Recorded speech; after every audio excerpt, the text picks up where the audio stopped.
The beginning and end of every sequence, it is either impact through a wall, impact on a table, impact through a mirror. Everything is happening in real time and it's being filmed. And it's a do-si-do between me and my stunties. There's something wrong with me. Just a void. It's an interesting thing to try and explain, the void. It's this thing that Bob doesn't have control over, and once he loses control over it, it becomes this all-powerful kind of wormhole-esque thing. And when you get taken into it, it's essentially a interwebbed series of endless rooms of places that you've experienced the most shame or grief in your life. We wanted the spaces to feel realistic, so when you first see it, you're not quite sure if it's a flashback or you're trapped in the memory, and then later on you discover it's the void spaces, and it's a deliberate design to make it feel boxed in, as if they're trapped. Each character is trapped in their trauma memory. And it's pretty cool how Jake's designed it. It's almost like this eternal sunshine of the spotless mind, kind of Schenectady, New York fever dream. Just the encouragement to try to do something different, like Spike Jonze and Jonathan Glazer. There's an old Jonathan Glazer commercial, I think, for Levi's, where they're bursting through walls and there's explosions as they do that. And then obviously the sequence from being John Malkovich of going into Malkovich's subconscious. It's like your mind is somewhere else. Mm-hmm. We are in one of the void rooms, and this is the forest set. It's one of the first void rooms that Yelena goes into. It is a flashback to when she was a child, luring one of her friends into the forest to be then killed.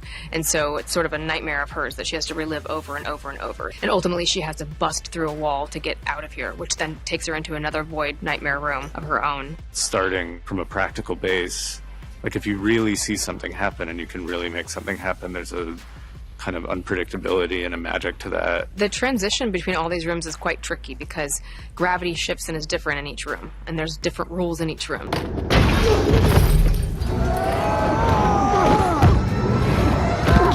So she starts this way, slams through a wall, and then gravity shifts, so now she's falling. And so as far as sizing and timing and how we needed to do that, we really had to prep, you know, with camera and stunt team and effects and everybody to be on par with that. Every team has to work together to do that, like, you know, Dan and Charles and the whole special effects team, and Grace and Heidi and her whole team, you know, just the stunts and the practical execution, getting it all on camera takes so much coordination. They got to run from one side of a set to the other, and we had a fake wall prepped. And the moment I made impact, the whole thing broke and dust powdered everywhere. And it's all different in every single room. So when she comes out of the training room, she dives through a mirror, and that mirror sends her, she's sick going this way, and once she dives through the mirror, she ends up coming up through the bathroom floor. So it's all very tricky and technical, but very, very cool. So because this connects directly to Yelena's bathroom void space, which she had to climb up into because we're doing all of the practical transitions, and then we knew that we needed this to connect to the attic, we actually had to add height to the attic, also for some of the lighting elements from underneath, for what they're looking at, so that all of this could practically connect. This is actually like tied more into sees Bob in the mirror again, so that becomes more key.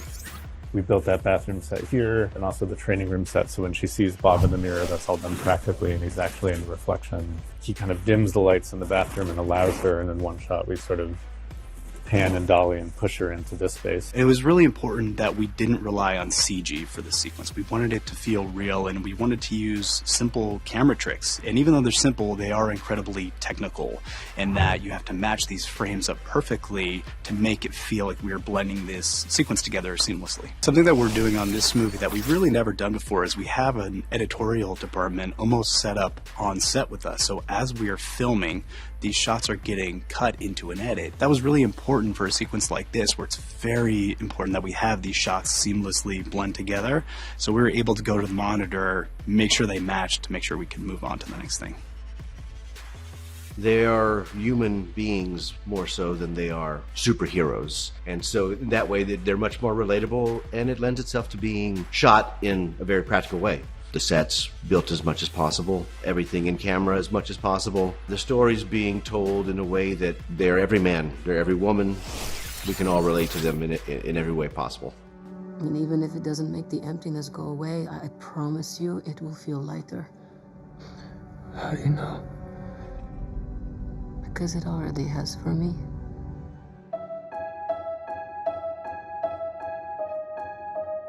I'm here. You're not alone.